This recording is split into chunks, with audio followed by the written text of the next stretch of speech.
It's never too early to plant the seed, to share the tradition, and instill a sense of pride in your HBCU with your little ones. HBCU Pride and Joy Children's Boutique helps you share your school spirit with a wide selection of adorable kids apparel and accessories officially licensed from your favorite HBCU. Visit hbcupridejoy.com and follow us on all social media at HBCU Pride Joy on Facebook and Twitter. Now, you can't live in Texas and not have a good red meat blend. Texas Cowboy Dust is designed for steak and other red meats. It's out to be my most popular spice blend, made with onions, peppers, ground mushrooms, pink salt, and other spices. Texas Cowboy Dust also goes great with chicken, pork, vegetables, and adds a restaurant quality sheen to gravies and sauces.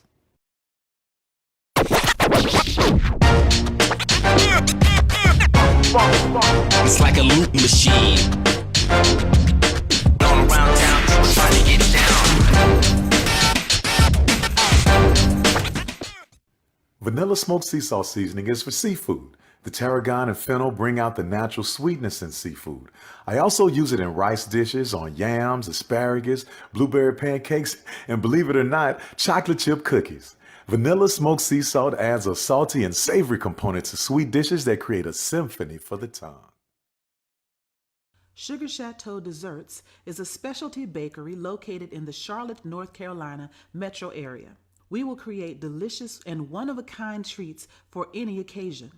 Sugar Chateau is currently shipping cakes in a jar, offering a variety of different flavors in a single-serve container that can help you celebrate in accordance with social distancing.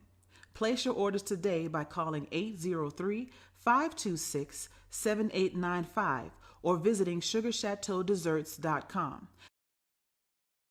YT Productions.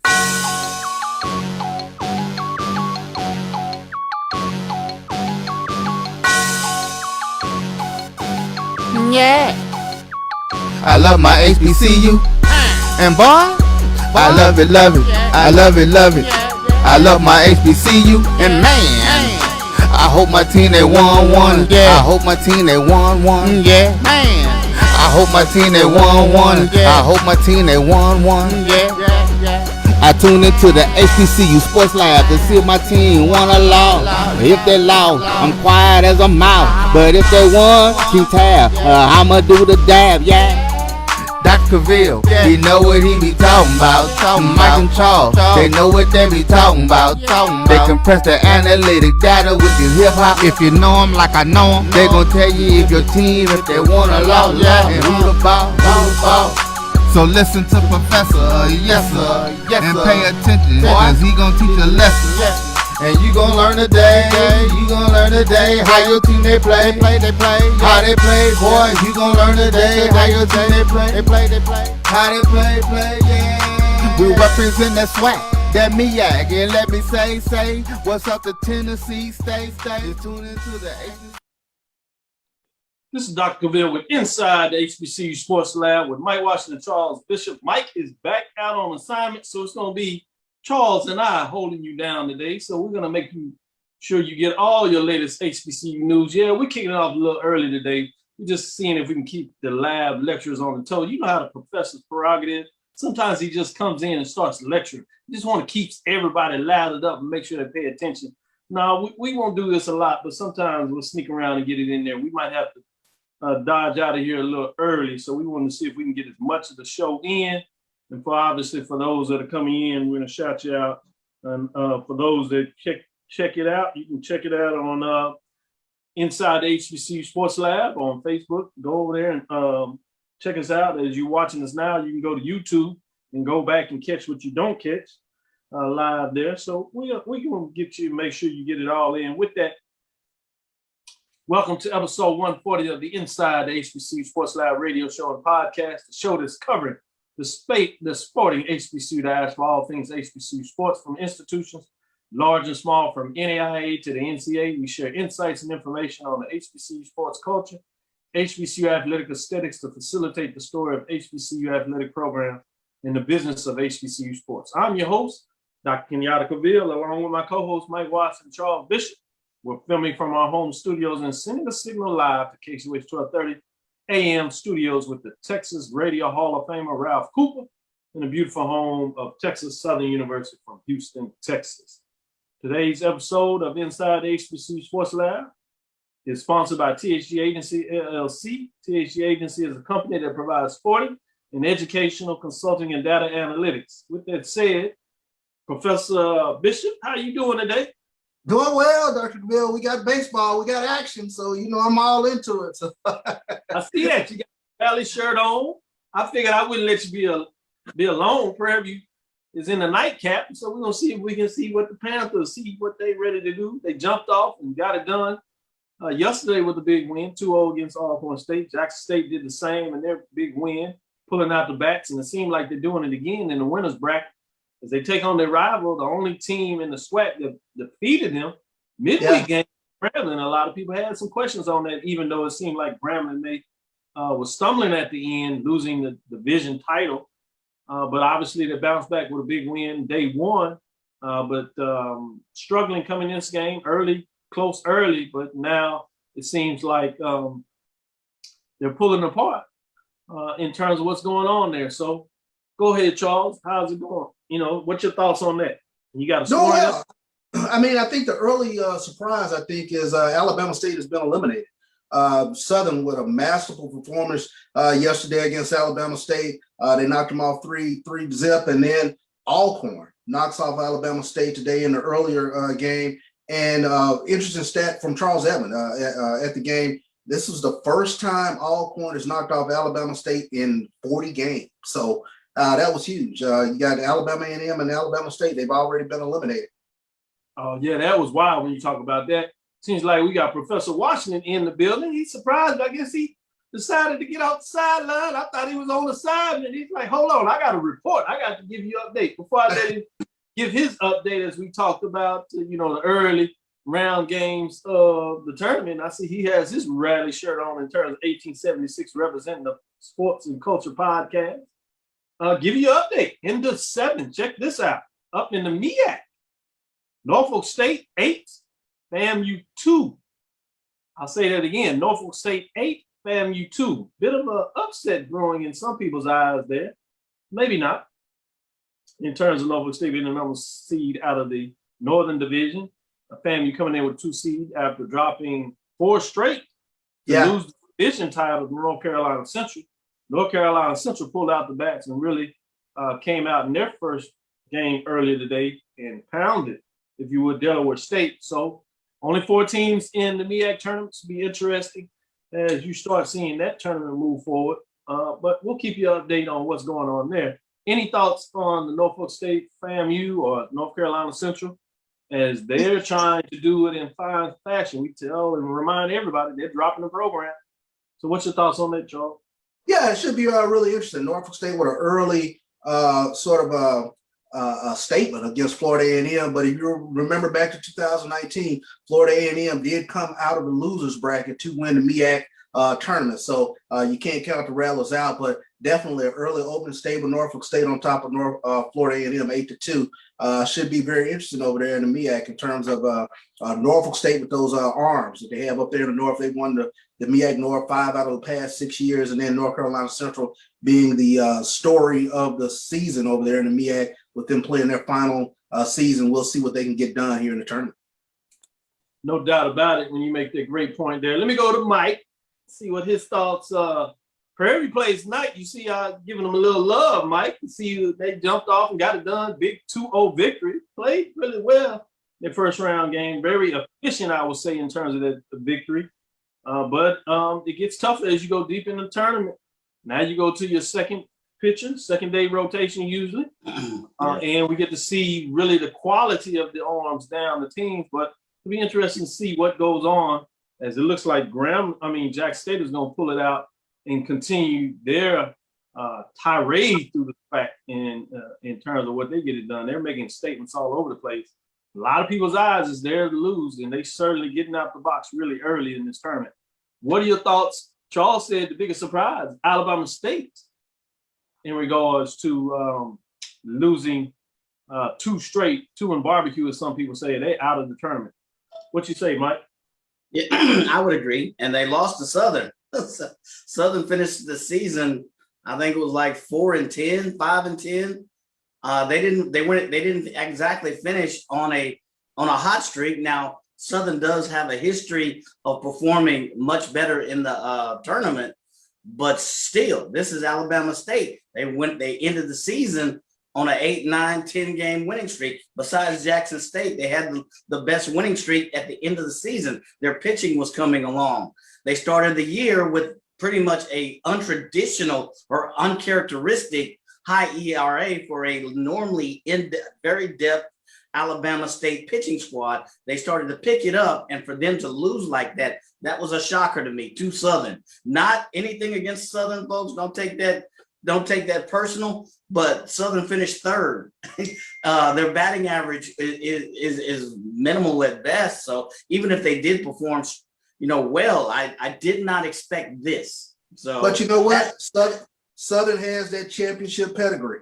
Yes. And they come into the tournament. I mean, I really didn't expect. They had a pitcher that came in on 5 yesterday, John Gotts, and he goes the distance. Now he's 1-5, getting that win over Alabama State. He really had them off balance yesterday. The left with the off-speed stuff, they just really couldn't catch up to him all day. That was a macho performance by Gotts. So Southern, pedigree. They've been here before. They're the defending SWAC champion. So that was huge to get that win over Alabama State. He must have pulled out some serious pitches in his repertoire, because you said it yourself. I looked up the guy's record. I was like, where is he in their rotation? He's 0-5 until yesterday. So I was like, but kudos to Southern. Great point there, but then there's some statements about Alabama State where they had full strength for whatever reason in terms of tournament. So we do got to make sure that we pay attention to that. Now, when you get on the field, we're not saying that that's the reason why you lost, but you got to come and play whatever you have. But not mentioning that does not provide a full picture of what took place in regards to Southern, as you're saying, their championship pedigree. But the West is dominating the East. The East has the big dog, I guess you would say, if you would, a big tiger, big cat, however you want to talk about it. But just in general, in terms of the depth of the two divisions, at this point, it's really the West beating up on the East. They've won now 4 out of 5 in terms of this matchup. Now, it looks like Jackson State may be going to run rule Grambling, so they're going to get their second victory. So it'll go to 4-2 in terms of the West competing over the East. But the big dog, Jackson State, is making a statement in terms of. And what's surprising? They might run. But go ahead, Mike. What's surprising about the Jackson State is I don't think we're seeing the best Jackson State. I think the leading batter, Ty Hill, who's leading the SWAC and batting average and slugging percentage, I think he's 0 for 2 today. So you know what? And to follow up on your point, I think the second biggest storyline is Jackson State getting a win over Texas Southern, because over the past 3 SWAC tournaments, they've been having to fight out a losers bracket. So psychologically, that was huge, getting over the Texas Southern hump, because Texas Southern has been that roadblock in Jackson State's way. They've come in with some pretty good baseball teams, but I tell you, Mike Robb has had Coach Omar Johnson's number the past few tournaments. Absolutely. No doubt about it. Let me give a shout out to a couple of folks following us out there. Wendell Davis, Bama 205 in the lab. That's Alpha brother there, giving him a shout out, representing James Knox, Don Johnson, Ricky Burden in here again, Christopher White, Jerome Sutton gave some shout out. Wanted to recognize FAMU in terms of record type of season that they had in golf on the men's side, certainly no doubt about it. William E. Davis, Frank Nelson, Texas Southern University. Hello, Doc, Mike, what's going on? G.L. Barnes Jr., George Suggs is in the house, bringing it like he always does. William, Kari Arnold, Kate Johnson is in the lab, giving some shout out to Kate. Shout out Stephen A. Miller. Yeah, so keep it coming. With that, we'll get ready for our interview shortly. Let's go to a quick break. This is Dr. Cavil inside the HBCU Sports Lab, and we'll wrap it up and we'll be ready for our interview on the second half and then we'll get back in some other talk in terms of what's going on around the HBCU sports scene. This is Dr. Cavil inside the HBCU Sports Lab with Mike Washington, Charles Bishop. Stick with us. We'll be right back after this quick break. True Black Essentials is a retail opportunity to bring Black businesses under one roof, where every product on every shelf in every aisle will be Black owned and Black produced by people all over the world. Statistics show that the $1.3 trillion of spending power that we have as Black people can easily be turned into each Black person having $2 billion if we were to shop Black for 2 years. So True Black Essentials will launch an e-commerce store on November 1st, 2020, but we will open up brick and mortar stores in Atlanta, New Orleans, Charlotte, Houston, and Jacksonville, with the very first store opening in Atlanta, June 19th.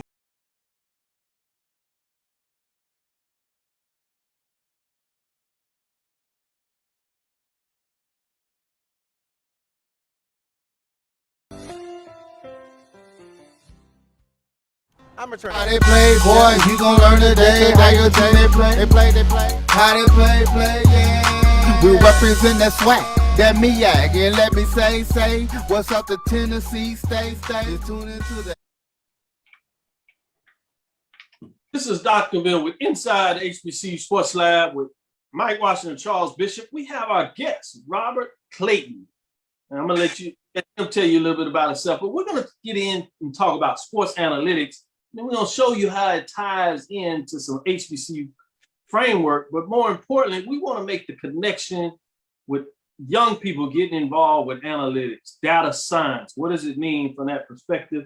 I'm proud because of Mr. Robert Clayton and his pushing and suggesting and referencing, coalescing, and all these kind of things, nudging, if you would, saying, hey, man, what y'all doing with analytics? Where y'all going with analytics? And so we developed 2 classes at Texas Southern University. We actually have a double concentration in sports business as well as sports analytics. And I was invited on a panel on behalf of Robert Clayton in regards to HBCU Week to talk about sports analytics. So before we go any further deep into that, tell everybody a little bit about yourself, Rob. All right, my name is Robert Clayton. I go by the nickname Bobby, given to me by my female friends, including my mother back when I was a young man. Grew up in Chocolate City, old school guy, right off of Georgia Avenue, right down the street from Howard. Yeah, I spent a lot of time on the hilltop. My father was a Howard graduate, and my mother went to Miners Teachers College back in the 30s, which is now the University of District of Columbia. DC teachers to UDC. So I've had a rich history, as all of us had, pre-integration or not segregation, right, of HBCU world. I went to a prep school in Washington, D.C. called St. Albans, which is at the National Cathedral. I was a national ranked high school 880 runner, finished second in the nation in 1969 in the 880, and All-American, and then followed my brother's footsteps to Harvard. What's distinctive about my brother was he was the first African-American U.S. amateur chess champion back in 1963, first world chess master. Left Harvard in his sophomore year to become a professional chess player, to my mother's chagrin, but that was what he loved to do, and he did it extremely well. He was a graduate in 1955, which was the last segregated class at Dunbar High School. Which is probably one of the finest public high schools ever created in the history of this country. I'm not saying Black, I'm saying ever created in the history of this country, where Black folks with PhDs who did not teach at Howard or did not teach at Morgan taught at Dunbar High School. So they learned from PhDs who grew up in the neighborhoods with their parents and the elementary school and high school teachers that they went to school with. So that was a very wonderful experience of having that legacy. I never doubted my own capacity because I saw my brother, at the top of however you want to define meritocracy. And so having said that, I go off to Harvard, I've captained the track team, I'm world ranked track runner, and best known because my roommate, JB, has done pretty well in your business. And as I tease people, he occasionally goes to a Super Bowl to show off. But believe it or not, he was a 6'6", 170-pound forward. He was not a football player. At DeMatha High School, highly recruited, by virtually every high school and college in the country. So I've had a rich background in sports, had a rich background in being raised by HBCU parents down the street from the Mecca. And then I went off to law school and graduated from GW in 1976 and have enjoyed a 40-year career, both practicing law and being in law school administration for 9 years at Tulane University Law School from 86 to 95. I think one of the more interesting things about my background is just the wonderful clients and experiences I've had, and a lot of which have been based in the HBCU world. I've represented a host of HBCUs in NCAA compliance matters, several of which you're very familiar with. I've represented Alabama State during the regime of the Cole brothers, right? Talk to me about it, right? So I laugh every time I see what Deion Sanders does. I said, baby, you're reading out of the LC and JC's, playbook. I mean, they used to go online, man, and if you were a brother picked up for anything at any school, they would call you next day and say, hey, you like to transfer? And, you didn't have to sit out a year when you transferred, from a D1 down to a D1A, right? So, what Deion is doing now, LC and JC were doing big time. They skedaddled out of Tennessee State, ran over to Alabama State for a touch. Like the posse was always behind them, right? So I had to deal with that. I had to deal with their nonsense. But, I tell people all the time, I said, the one thing you don't want to do is bullshit a bullshitter. And, they bring that BS. I said, no, baby. I grew up in D.C. I ain't dealing with all that nonsense. Just tell me what went down so that we don't have to basically throw the kitchen sink at you. And at Tulane, I had a very interesting experience. I came into a law school that had 250 students graduate the previous May of 1986 with 5 African Americans. And by the time I left that law school with a class of 300, 60% were African American and Hispanic. I graduated over 200 graduates of HBCUs over that time. People talk to me about, well, I know HBCUs. How many campuses have you been on? Have you sat on the picnic benches of Tougaloo? Have you stayed at the Haight Hall when you go down to Tuskegee? Because until you go to the campus and you hang with the life of the students and the faculty and the community, you really don't know an HBCU. Each has their own history. And I said, and the own history is on the campus. It's not in a book you necessarily read. It's not because somebody says it's a land grant college, based upon the Agricultural College Act. No, it's actually going in and meeting the faculty, meeting the students, walking the campus is what I call it. I walked over 80 HBCU campuses because I got the best and brightest kids out of those HBCUs, and there was nobody else on those campuses recruiting them. So I was able to sort of mine kids and work with professors and chairs of departments and had a great program. And those kids are doing some great things now. And that really gave me an understanding of how important historically these now 101, they were 130 at some point. There were 18 historically Black law schools at some point. And a lot of people don't know that. I did a definitive history. It wasn't just 4 that we have now, Texas Southern and North Carolina Central and Southern Baton Rouge and Howard. We always have done well educating ourselves no matter what the education was needed, no matter what the profession was needed. And you just look at today, the mission has stayed the same. We still are categorically the finest producers of pharmacists, doctors, and lawyers, and engineers, and undergraduate with BA degrees. There will be no comparable set of universities in this country. There never will be. And so we have to continue to invest in that understanding because ultimately it's a village. It has to be safe and it has to be productive. And that's been our historical mission, creating safe learning environments for our children, wonderful teaching environments for our faculty. And then, quite frankly, dominant athletic programs that have suffered from state appropriations not being there for us. I just saw the settlement at the Ford Now State in Maryland. That's $500 million. That's a tip of the iceberg. After 12 years of litigation, you have to at some point you got to grab the money and invest it. You can't be forever caught up into litigation. That's a no-win situation, and you can't have compromise litigation. You may have integrated the schools in 1954. Doesn't mean we have integrated and productive schools now. So in terms of servicing African Americans and their faculty in neighborhoods, And so, and I know, Kenyatta, you and I have sort of spiritually been there.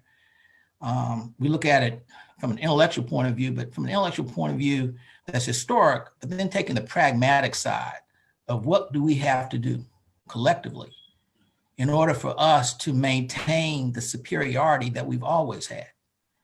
Now, one time I had a fourth grader moved from New Orleans to Maryland, and she went to a prep school, predominantly white prep school. And she came home one day and said, "Daddy, they're always asking me, where am I from?" Well, she's from New Orleans, but they're not really concerned about where she's from. They just want to know, from a curiosity point of view, where you're from, not because they care that much. And I said, look, next time, Rachel, they ask you, just say, I'm a child of Middle Passage. So she goes off to school. About a week later, she comes back and said, "Daddy, that really worked." I said, "What happened, Rachel?" And her sister was in 10th grade. She said, "You won't believe what Rachel said. This lady came up to her and said, darling, you're very cute. Where are you from?" She said, "I'm a child of Middle Passage." And she said, "Daddy, that worked. They didn't ask me again forever in that school where I was from." And I said, yes, because they understood when you said that you were confident and you have positive self-esteem and you weren't going to take any belittling or undermining by a question of where you from. Okay, yeah, I am from someplace, but I'm a product of Middle Passage. And because we're a product of Middle Passage, we're a superior being. We have to understand that. You know, we not only survived Middle Passage by strong mind and body, but then we were bred. I mean, so, you know, at some point it became a realization, particularly with the emancipation and the Reconstruction period, that we can't let these folks elect their own kind, service their own kind, and educate their own kind, because they're a threat to the very core of what we produced with our own labor. I mean, it's sort of an ironic situation when you create a country and then you're ostracized and then you're minimized, you know, through Reconstruction realization of, we can't let you vote. No, we can't let you have your own schools and your own states, you know. And so, because at that point you're dominating the existence of this country, and that's always been a threatening position. You know, one of the realities that we've all lived through is, who are our role models? So I'm going to ask you this. So when I grew up, someone said Paul Robeson, I said communist. It's like an association. It's like you associate Black. It's not synonymous with excellence, except on the NBA court, literally. So when a young man grows up and says, if I'm Black, what's synonymous with excellence? They said, well, only place that Black is synonymous with excellence is on an NBA court, because then the white player is questioned regarding their competencies because they're white, right? But if you're Black, your competencies are not questioned. Every profession questions your competency just by the fact you're Black. I've told folks, one thing you need to do so that you don't get too caught up in the 7 minutes of George Floyd, go to the Lynching Museum in Montgomery, Alabama. And when you go in, the first thing you see in bold letters are presumed guilty. Now, all of us grew up knowing we were presumed guilty, but none of us grew up with the next statement, presumed dangerous. See, I never walked around Washington, D.C. I never went to Harvard thinking I was dangerous. Now I may be presumed guilty, but not dangerous. But then when you say you're presumed dangerous, it explains all of the catastrophic situations that you don't know are going to happen to you, but will. You know, and because if I'm dangerous to you, I'm going to take certain actions that eliminate that threat. Now, guilty, I might take you to court. I might incarcerate you. I might decide that an orange suit is better than a blue suit for whatever reasons.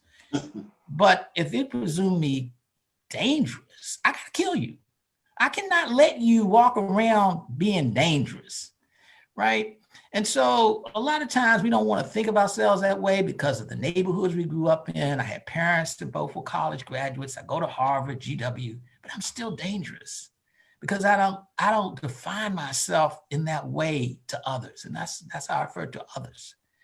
And so as we sit here, and this is where the subject of the conversation, it really becomes an issue of how do we continue to have our young men and women have the self-esteem that our grandparents had and our parents had, because they were in villages that were safe.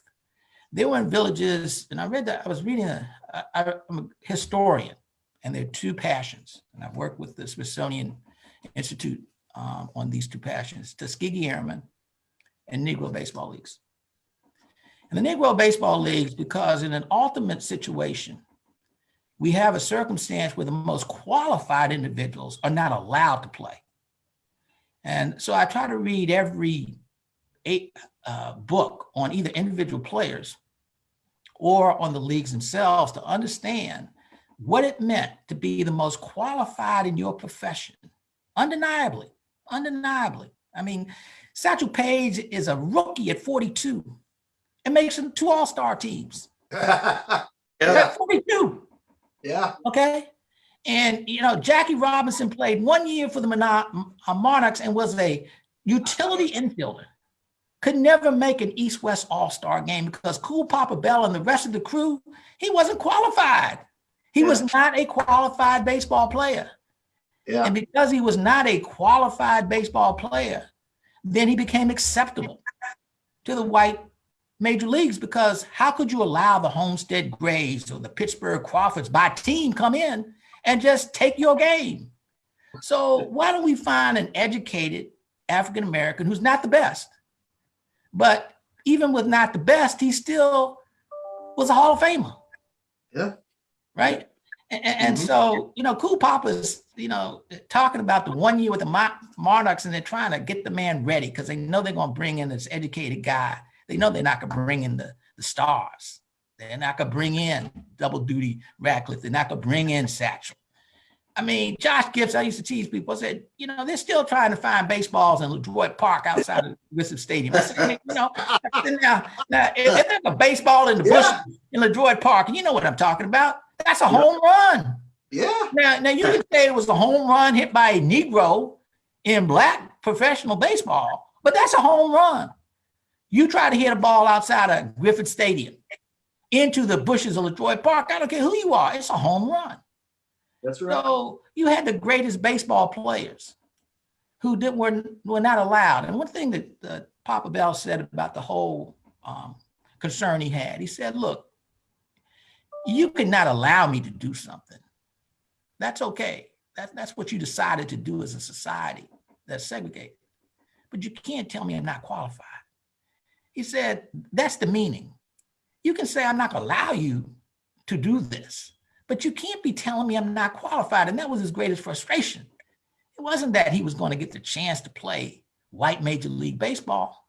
It was the fact that they said they couldn't play because they weren't qualified. And that's a careful distinction. I have really, and I tell you gentlemen this, I have really gotten away from giving an accolade to anybody that's the first African-American. And this is one of my more recent revelations. Here's what I will tell you. Mr. Clayton, I want to put a pin on that. I know I'm running y'all out of time. This story, because you told me, and I think that's important for our listeners. We're going to take a quick break.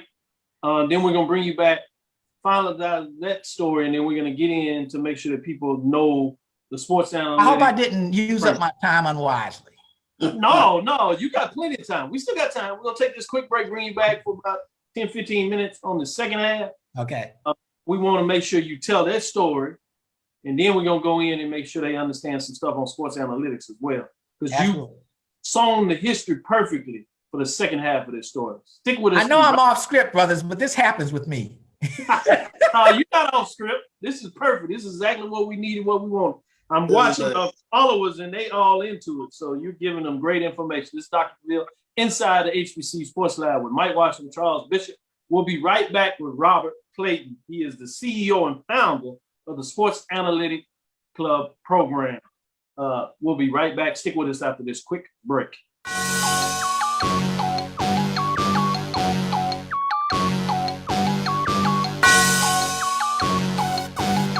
Yeah.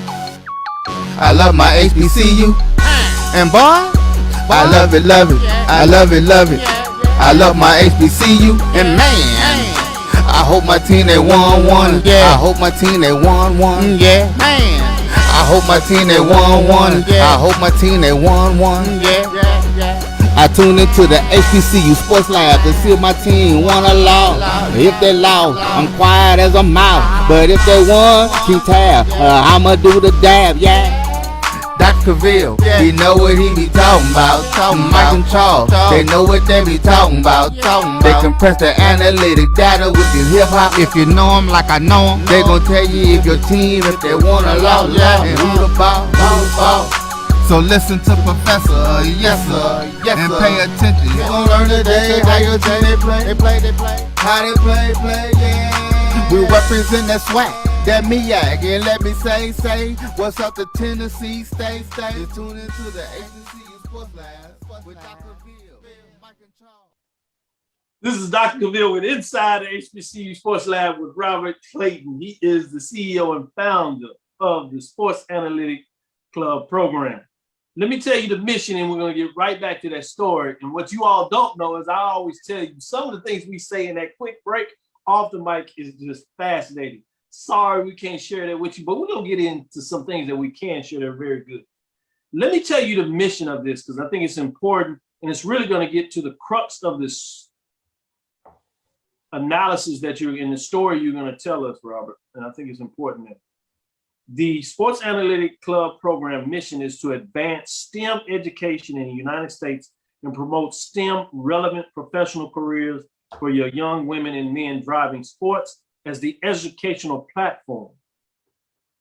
The Sports Analytic Club program's transformative learning environment is built on the interdisciplinary teamwork that excites mathematics, skills development by teaching the nuts and bolts, quote, end quote, of data analytics, and by preparing students to communicate the data dashboard visualization to key stakeholders. That says a lot.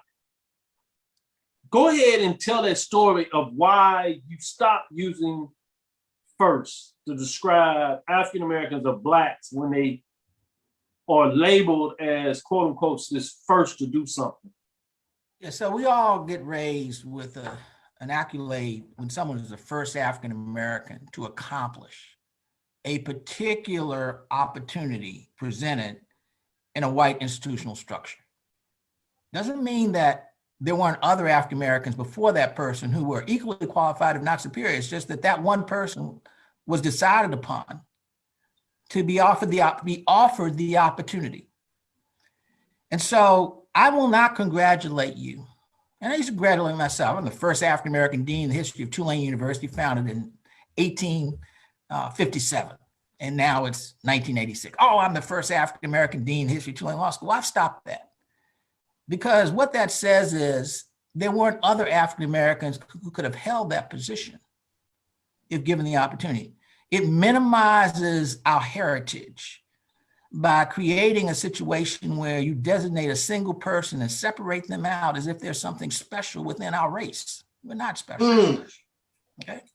We are one of many. We are all products of Middle Passage. Don't forget that. All of us.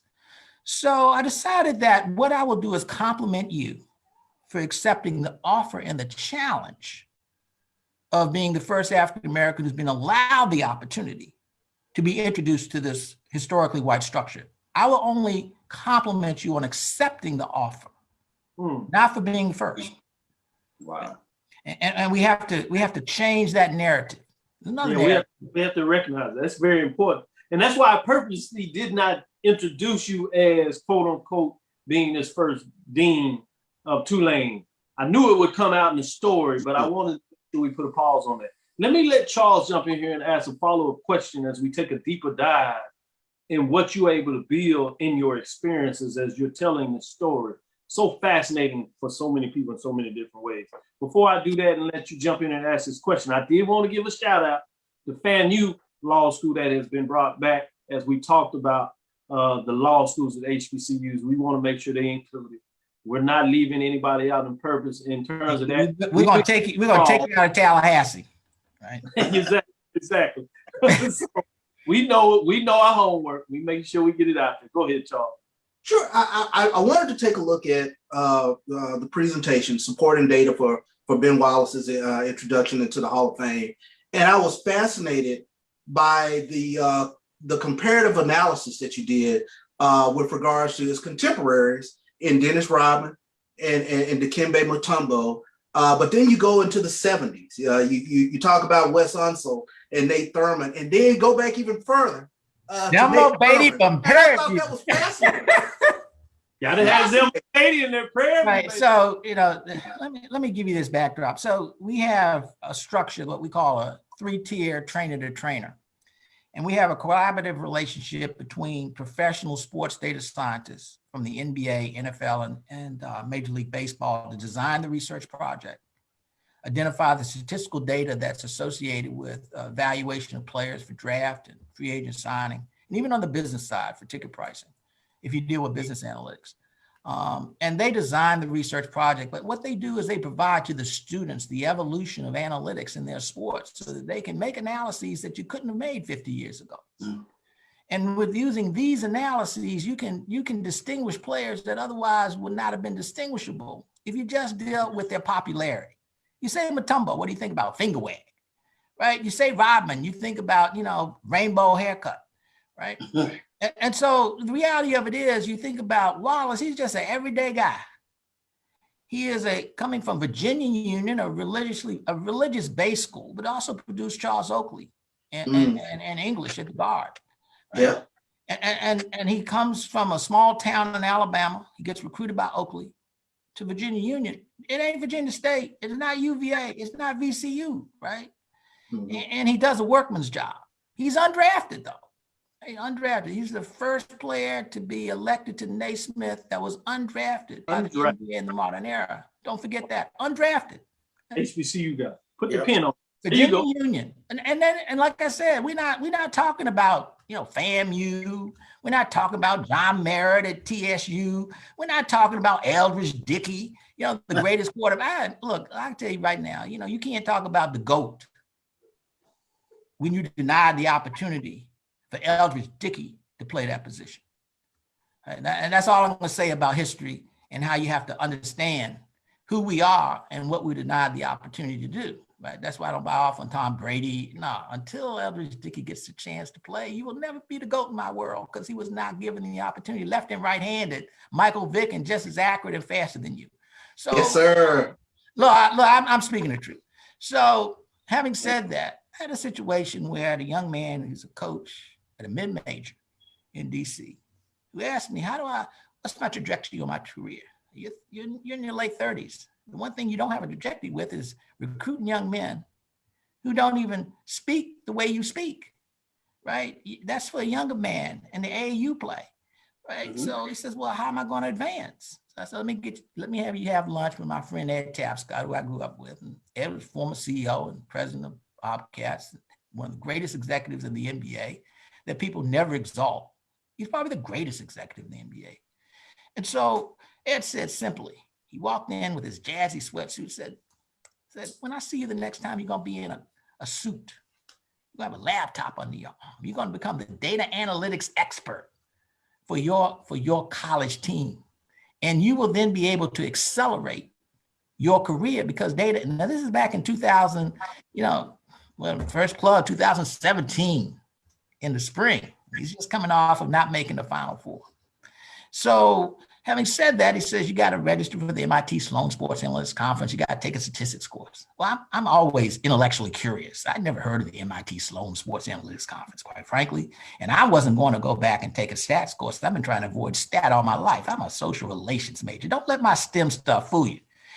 I hung around with a lot of engineers from Microsoft as a lobbyist, and I still I'm like a parrot. If you tell me something, I'll learn about it. But don't ask me, how do I find an algorithm? And don't ask me how I create a data visualization. Don't ask me how do I cleanse data, build an intelligent dashboard. I can parrot that well. I know how to build strategically collaboration. So I ended up going up to Sloan. I ended up meeting with Professor Shields. I ended up concluding that there were very few of us in data science, even in the sports industry. Got back together with Ed Tapscott and said, how we change this narrative? He said, we got to start younger. How young? At least high school to middle. What school? I'm just coincidentally across the street from Emerson Westside High with a state senator. And I said, do you realize one of the greatest basketball players, if not the greatest to come out of Baltimore, Marvin Webster, went to this high school across the street from you? And she said, who is Marvin Webster? Like, who is Marvin Webster? Your chief of staff went to Morgan State. Young man, do you know who Marvin Webster is? I don't know who Marvin Webster is. Oh, wait a minute. So I went across the street to the principal and said, I got an idea for you. We got to get Marvin Webster recognized. And where we can get him into is the National Collegiate Basketball Hall of Fame. He said, well, how are you going to do that? I've heard of him. Coach had never even heard of him. You can look at that 7-minute documentary. Kid says, who? You know, I'm on ESPN to Five Eyes. And kids are like, who is he? Right. So I said, well, look, we're going to use data analytics to promote his candidacy. Graduated back in 1972, and now we're talking about 2017. Okay, he's been out of it for a while, and he's deceased. And so I went to Ed and said, can you design the research project using the advanced performance metrics that the NBA uses? And can you identify the players for him to be compared to that are already in the Hall of Fame? This is September 1st. We start a club, 12 young men. And the teacher is a physics teacher who happens to be a football coach and baseball coach. So he demands attention. Like, I want you in this club, and this is what we're going to do. We're going to get Marvin Webster into the Hall of Fame. These kids knew nothing about data science. They didn't know data research. They didn't know data analysis. They didn't know how to build intelligent dashboards. They did not know how to identify and analyze algorithms. They didn't know how to do data visualizations. We taught them all that. So I recruited a professor from Morgan State, Mona Sharker. He hadn't even been to a basketball game. He says, I don't know anything about basketball, but I do know how to teach data science. Well, that's what I need. I don't need somebody getting up there, getting all enamored with the sport figure. I need you to teach these kids the fundamentals of data analysis and research. Wow. And so he did that, right? So the trainer, the professor, taught the teacher, who taught the students. Wow. So we roll along and we send a report to the Collegiate Basketball Hall of Fame in Kansas City the first week of December. Well, at the same time, the city council person gets a hold of the Baltimore Sun and says, let's do a story on the first scholastics, sports analytics club in the country. And it's in his district, right? And so the reporter calls me. He says, okay, we're going to do a sports story. I said, what is it? A sports story. This is a STEM education story. This isn't about Marvin Webster. This is about this educational experience that these students have to make them competitive in a digital economy. This is teaching them how to be data scientists. And so he said, well, you mean I got to change the story? I said, yeah, let me tell you who you're going to interview. You're going to interview Ben Shields at MIT Sloan. You're going to interview Professor Sharker at Morgan State. You're going to interview Ed Tapscott. You ain't going to interview a single student because this is about STEM education. Absolutely. This is not about sports. Sports is the attraction. The ability for these kids to do a sports data-driven project is what attracts them to learn the skill set. Yeah. It's not the end product. The end product is for you to become a data scientist, for you to get an advanced STEM degree at a major university. That's the goal. Okay. Wow. So now we're rolling along. We get a story that's all about Ben Shields and all about Robert Clayton and Ed Tapscott. It ain't about the kids. It's about what they learn through this collaboration of professionals. Well, the first thing that people ask me, how did you get MIT to invest in the lowest ranking high school in the state? Zero math proficiency, student body of 920 students, 98% are Black with a zero math proficiency, 70% free and reduced lunch. Those are the demographics we look at. I call them the wrong zip code schools. I bet, people say, why you call them wrong zip code? Because they're in the wrong zip code for your investment. Okay, that's why I call them. We're gonna define it the way it is. It's about your zip code. Let's not BS around with people about what this is all about. So, reporter does a story. Oh yeah, that's pretty good. Then Marvin Webster gets elected to the Hall of Fame, announced in March of 2018. What was key, the chair of the Blue Ribbon Selection Committee said the reason that he got elected was because this is the first time the voters had seen a data-driven analysis of a player. Wow. Compared to Earl Monroe, Walt Frazier, wow. Bob Parrish, and Willis Reed. So these are top players. The kids decided Earl Monroe. I mean, what? Earl Monroe?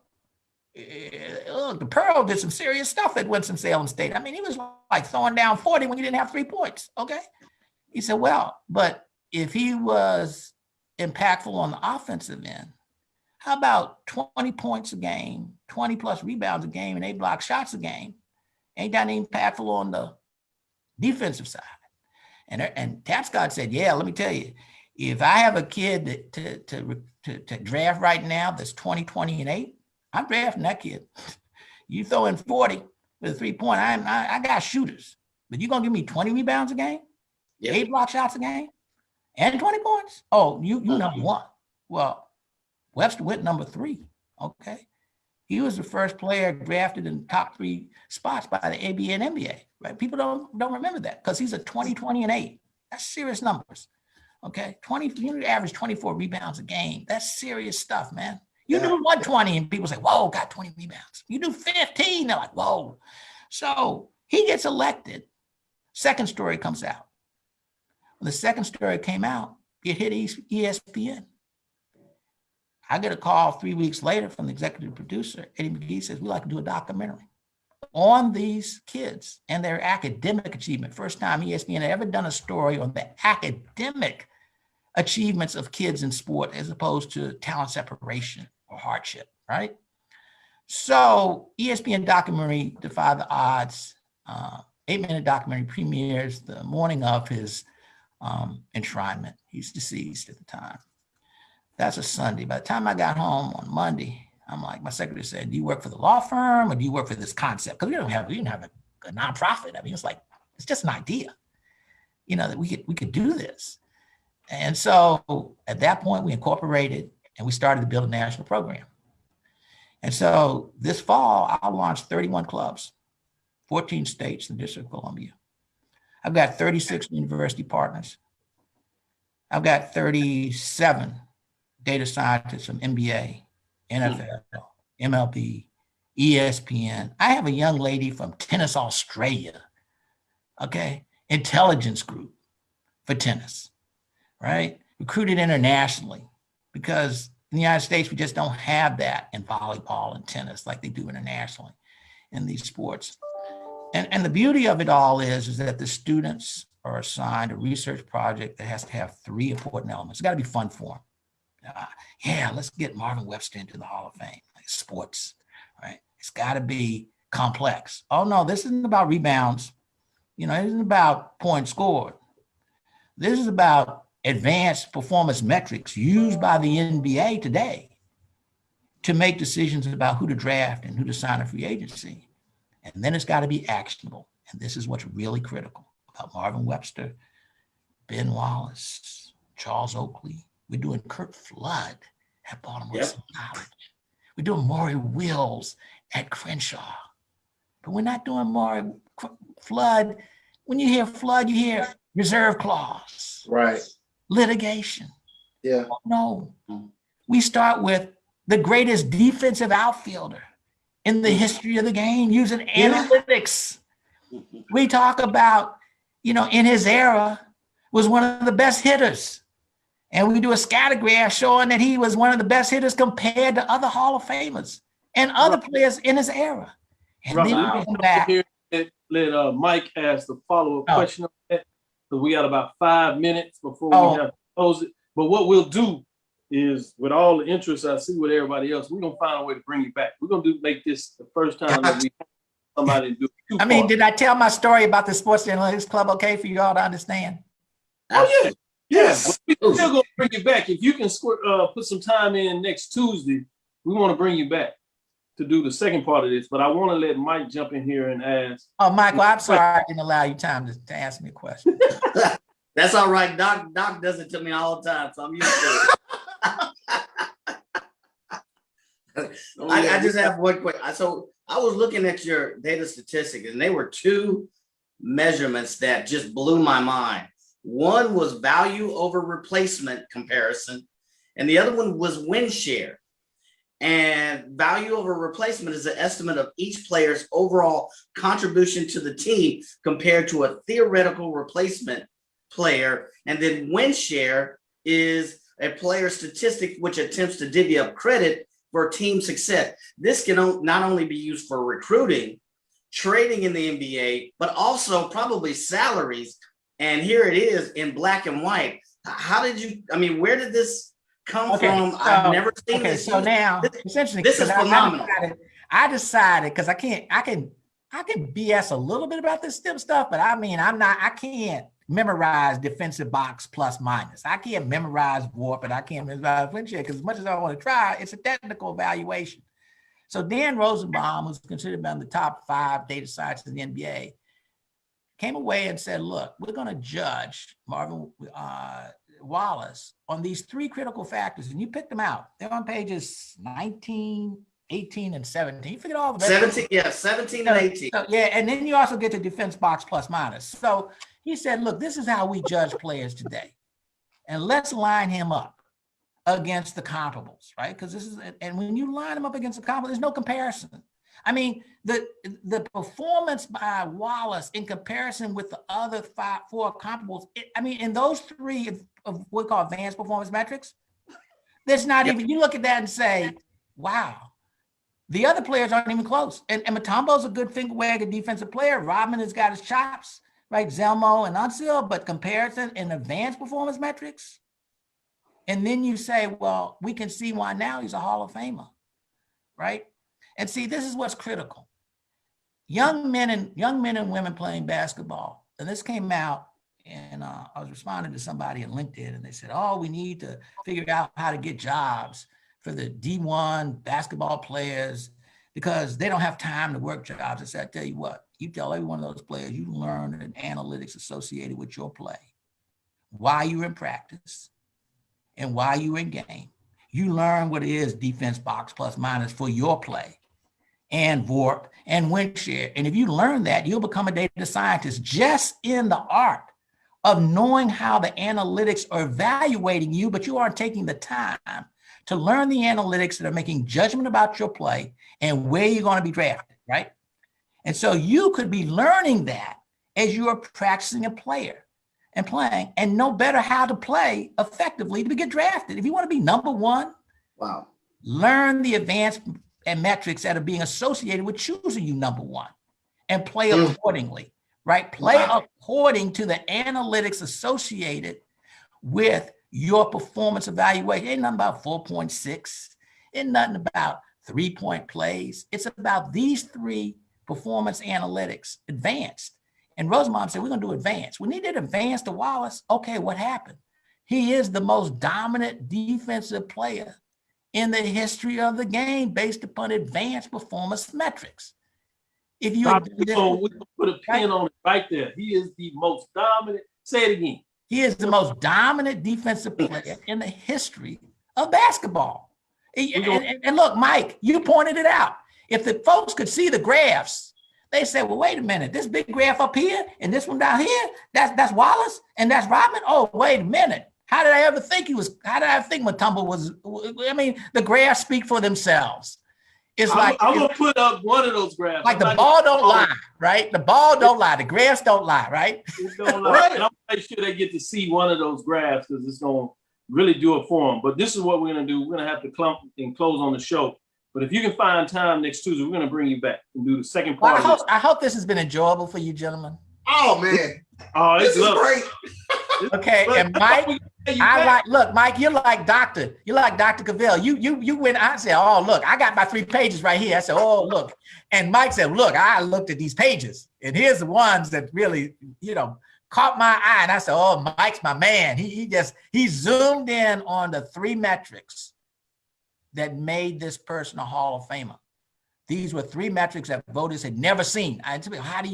They had never seen these metrics. He became elected to the Hall on pages 17, 18, and 19. Forget all that other stuff, right? That's just comparison of rebounds, rebound percentage by 100 possessions, all that. That's traditional stuff, right? It's these 3 pages. Mike, you on mute. Say it again. I said that page 17 and 18 says volumes. I mean, that's right there. Well, okay. So these are high school kids doing this analysis. Okay. So where's my 10th grade at Armstrong going to be when he comes up and he gets an interview and somebody says, do you know how to do analytics? He says, oh yeah, I can do advanced performance metrics. He said, well, you know how to program? I can do R, Python, which one? And the next kid up says, I didn't even know I had to have Python. Look, my whole deal is I want my kids to be 8 years ahead of the competition. I know something's going to catch up with nepotism and all the rest of the stuff, right? If I take us, and I'll leave you with this, I got Fulton Leadership Academy. I got 330 Black men, grades 6 through 12, all of whom are going to be required to be proficient in R and Python programming next year with a major grant from Bechtel. All their STEM courses will be infused with data science case studies, and they will have an all-star group that is now doing Herschel Walker to pro football. Wow. Okay. So having said that, here's how this plays. 8th grader at Fulton Leadership Academy comes up for an interview at Deloitte when he's a sophomore in college. And the interviewer says, do you know how to program? And he says, I do. R or Python, both. The other comes up for the same interview and says, do you know how to program? Well, yeah. O365, Excel, no. Can you do Python? No. Well, my kid is now 8 years ahead of you. Now, that is what this is all about. It's not about, I don't believe in even. I'm a track guy. Even don't work, okay? You got to finish first by leading, not by on the starting line at the same time. I don't mind lapping people. I mean, so we got to give our kids not an even start, because you know we'll never be getting an even start. We got to give them an advantage so that they are always ahead based upon their preparation that we gave them as younger people, so that they never have to face the situation where somebody says, well, all things being the same. Well, as I told one of my law students, you can never be a better white boy, so you better be the best Black boy you can be, okay? And I'll leave you at that, because we have to convince our young men that they have to be ahead of the curve and not just bouncing some orange. You see, you got to be ahead of the curve when somebody says, do you know analytics? Because it's an analytics driven world. Every decision is based upon data analytics, whether it's financial, right? Or whether or not it's engineering, or whether or not it's in sports or defense, right? That's it. And so, gentlemen, I enjoyed being in your company. No, we enjoyed having you. We're going to Definitely. We want to say thank Pleasure. you for listening to Inside the HBCU Sports Lab. Make sure you share our podcast with your friends. I am Dr. Kenyatta Cavil, the Dean of HBCU Sports, coming from inside the lab in the College of HBCU Sports with Mike Washington, Charles Bishop. Hope you enjoyed our guest, Robert Clayton, providing all the different information on sports analytics. We're going to have him back because you could tell he has a lot to say and it's important. So we're going to make sure that you get that information. Again, we want to thank you for listening to Dr. Cavill's Inside the HBCU Sports Lab with Mike Washington, Charles Bishop, every Tuesday and Thursday right here at 6 o'clock. Follow me next week as we discuss the latest in the news. Follow me, Dr. Kenyatta Cavil, Twitter, Facebook, and Instagram, Inside the HBCU Sports Lab. Dream big and continue to move forward. We will talk with you soon. Charles? Course. Mike? Lecture. Dismiss. Thank you.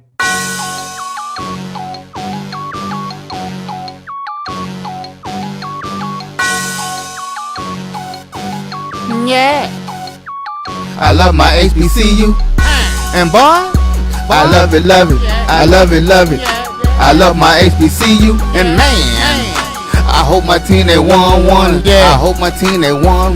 Yeah. Man, I hope my team they won. I hope my team they won. Yeah. I tune into the HBCU Sports Lab to see if my team won or lost. If they lost, I'm quiet as a mouse. But if they won, keep tab. I'ma do the dab, yeah.